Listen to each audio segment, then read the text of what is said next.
Every month felt like a countdown, not to something good, but to the moment her money would run out. She was a single mother doing everything she could, working, caring, juggling responsibilities that never paused. From the outside, she looked strong, capable, in control. Inside, she was always bracing for impact. Bills arrived, groceries ran out, something unexpected always appeared, and no matter how carefully she tried to plan, panic showed up before the month was over. She didn't need motivation. She didn't need another budgeting app. She needed one thing: clarity. What finally changed her life wasn't earning more money. It was giving every dollar a place before it could disappear. Before we continue, like, subscribe, and share this video. It helps this channel reach people who live with quiet financial anxiety. Now, stay with the full story. Her name was Jessica Miller, and she was 30 years old. Jessica lived in San Antonio, Texas, in a small two-bedroom apartment with thin walls and loud neighbors. The living room doubled as a play space, a laundry space, and sometimes a dining room when she had the energy to clear the table. Toys were always somewhere on the floor. A half-finished coloring book sat near the couch, like a quiet reminder that childhood doesn't wait for adult stress to calm down. Jessica worked as a medical receptionist at a clinic on the edge of town. The job was steady, but the pay was tight, about $3,100 a month after taxes. Some months she picked up extra hours, but overtime wasn't guaranteed. Nothing about her life felt guaranteed. She had a 6-year-old son named Ethan. Ethan was bright, curious, and always asking questions at the worst possible moments, like when Jessica was trying to pay bills online with one hand while stirring macaroni with the other. She loved him more than anything, and that love was the reason her fear felt so sharp. Jessica wasn't afraid of being tired. She was afraid of not being able to provide. Her mornings were a controlled rush. Lunch packed, backpack ready, shoes found, hair brushed. Then a drive to school, a drive to work, a full day of smiling at patients while her mind did math behind her eyes. Rent, daycare after school, car insurance, gas, groceries. She knew the list by heart. She could recite it like a prayer. Jessica didn't spend money on luxury. She didn't shop for fun. She didn't buy things she couldn't justify. If anything, she felt guilty any time she spent on herself at all. But the guilt didn't stop the panic, because even when she did everything right, her money still vanished by the end of the month. The numbers never matched her effort. And what made it worse was the way her stress stayed invisible. At work, she looked professional. With family, she looked fine. With friends, she laughed at jokes and said, "I'm okay." Then she'd get home, put Ethan to bed, and stare at her bank app like it was an enemy. Some nights she'd move money between accounts, trying to make it look like more than it was. Other nights she'd delay a bill for a few days, hoping the timing would work out. It always felt like she was patching holes in a boat that kept taking on water. Jessica tried budgeting apps. She tried writing notes. She tried being stricter. Nothing lasted, because every plan was built on one fragile assumption, that life would behave. But life didn't behave. A school fee here, a birthday party gift there, a sudden prescription, a car repair. Small surprises that felt huge when you had no buffer. Jessica didn't know it yet, but her breakthrough wouldn't come from finding more money. It would come from stopping the money she already had from disappearing. And the method that would save her wasn't modern. It was old, simple, and physical. Something she could hold in her hands. Jessica's problem wasn't irresponsibility. It was uncertainty. Her money didn't have boundaries. It moved freely, reacting to whatever screamed the loudest that week. Groceries blended into gas, gas blended into school expenses blended into just get through today. Nothing was separated. And when everything mixes together, panic grows. The breaking point came on a Thursday evening. Jessica stood in the grocery store line with Ethan beside her, holding a box of cereal and talking excitedly about school. The total appeared on the screen, higher than she expected. Not outrageous, just enough to hurt. She reached for her card and felt her stomach tighten. Please go through. It did, barely. That night, after Ethan fell asleep, Jessica sat at the kitchen table with the receipt spread out in front of her. The number wasn't the problem, the fear was. She realized she lived every month like that moment in the checkout line, never sure, always hoping, always bracing. She wasn't bad with money, she was exhausted from guessing. She opened her bank app again, scrolling through transactions. Everything was mixed together, no categories, no clarity, just a blur of survival. That's when she noticed something painful. She never knew how much she was allowed to spend. Every decision felt like a risk. Every purchase felt like it might be the wrong one. And when you live like that, even responsible spending feels dangerous. Jessica leaned back in her chair and let out a long breath. She didn't need another app. She didn't need more discipline. She didn't need to earn more. She needed certainty. She remembered her grandmother's house growing up, the way money was handled back then. Cash in envelopes. Rent money stayed rent money. Grocery money stayed grocery money.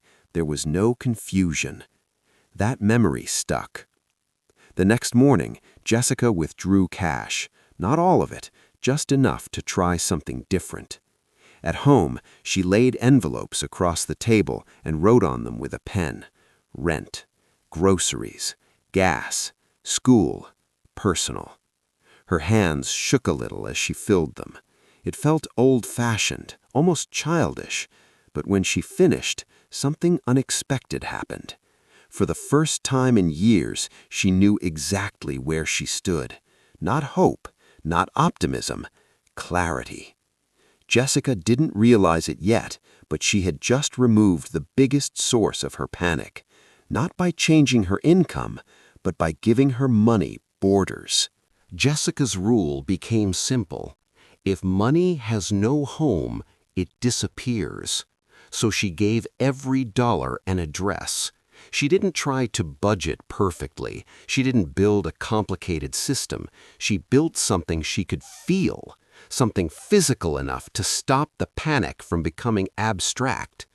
The envelope method worked like this. She listed the categories that actually controlled her life, not fantasy categories, real ones: rent, groceries, gas, school needs, and a small personal envelope so she didn't feel punished. She decided the amounts before the month began, not after spending, before, because deciding after spending is just regret disguised as planning. She withdrew that money in cash and filled the envelopes. Each envelope became a boundary, a decision, a wall that protected her from guessing.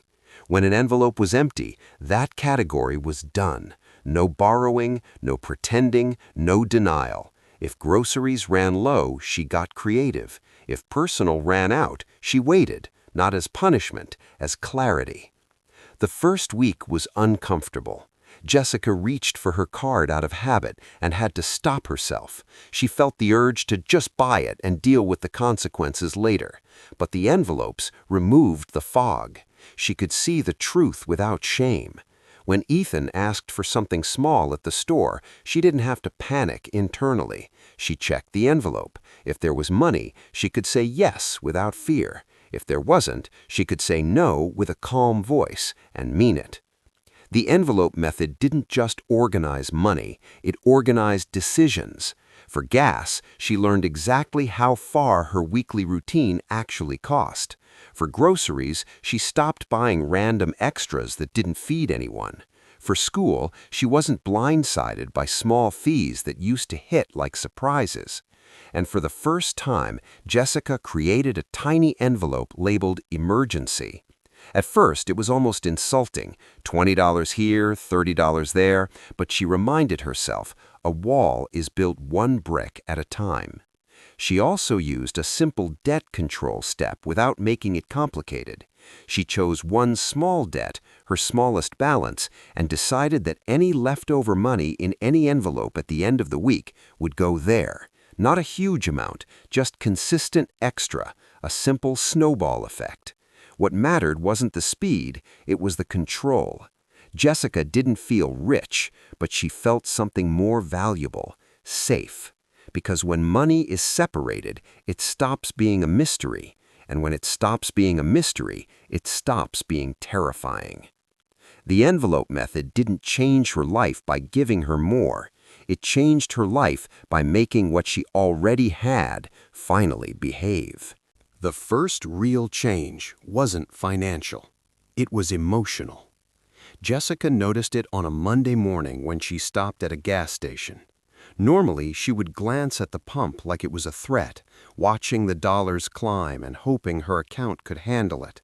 This time, she opened her gas envelope and paid without fear. No guessing, no silent prayer, no panic. It was such a small moment, but it changed her entire posture. She realized how often her body had been living in stress without her noticing. At home, the system started to shape her decisions naturally. Groceries became simpler, not worse, just cleaner. Jessica stopped buying random extras that used to sneak into her cart. She planned meals that stretched. She learned which foods actually fed her and Ethan for the longest. She wasn't depriving them, she was directing them. And because she had a small personal envelope, she stopped snapping at herself for spending anything at all. That envelope gave her permission to be human. A coffee sometimes, a small treat for Ethan, a lipstick she had been putting off for months. It wasn't luxury, it was sanity. Then, the surprising part, she started to have money left over. Not a lot, but some.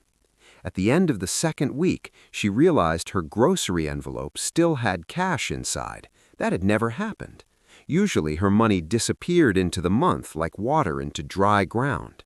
She took the leftover cash and put it into her emergency envelope. The amount was small, but it felt like a victory because it was intentional. By the third month, the emergency envelope had grown enough to cover something that used to wreck her. A sudden school expense, a field trip fee, supplies she hadn't planned for. She paid it without moving money around, without delaying bills, without fear. That night, she sat on the couch while Ethan watched cartoons and felt an unfamiliar sensation: peace. The debt snowball started working too. Jessica picked one small debt and attacked it with every little leftover she could find: $10, $15, $25. Those amounts used to feel meaningless, but now they felt like momentum. When that smallest debt finally hit zero, Jessica didn't celebrate loudly. She just stared at the screen and whispered, "Finally." Because what she really paid off wasn't just a balance, it was a pattern. She also noticed something deeper. The envelopes taught her boundaries beyond money. She began saying no more easily, not just at the store, but in life. She stopped overcommitting. She stopped pretending she could do everything without cost. The system gave her control, and control gave her courage. Jessica still worked the same job. She still had tight months. She was not magically free from struggle, but she was no longer drowning. She had structure, and structure changed everything. Jessica didn't become fearless. She became certain, and certainty changed how everything felt. Her life didn't suddenly become easy. Bills still arrived, work was still tiring, parenthood was still demanding. But the constant background panic, the kind that never lets you rest, was gone. Because panic thrives in uncertainty, and the envelope method killed uncertainty. By separating her money, Jessica separated her fear. Each envelope carried its own responsibility. Rent was protected, food was protected, gas was protected, and her future, once invisible, finally had a place. The moral became clear in a way no advice article had ever made it. When every dollar has a job, anxiety loses its power. Jessica didn't need more money to feel safe. She needed to know where her money was allowed to go and where it wasn't. The envelopes taught her that limits are not punishment, they are protection. Protection from impulse, protection from guilt, protection from fear. Years later, Jessica would still use a version of the same method, sometimes with physical envelopes, sometimes digitally, but always with separation, always with intention. She taught Ethan something too, not through lectures, but through behavior. He saw that money wasn't something to fear or hide from. It was something to manage calmly, something that followed rules, and that might have been the greatest gift she gave him. If this story feels familiar, don't wait for a perfect month. Don't wait for more money. Start by giving what you already have a place to live. Before you leave, like this video and subscribe to the channel. It helps this message reach people who live in quiet financial stress. And remember this advice: clarity creates calm, and calm changes everything.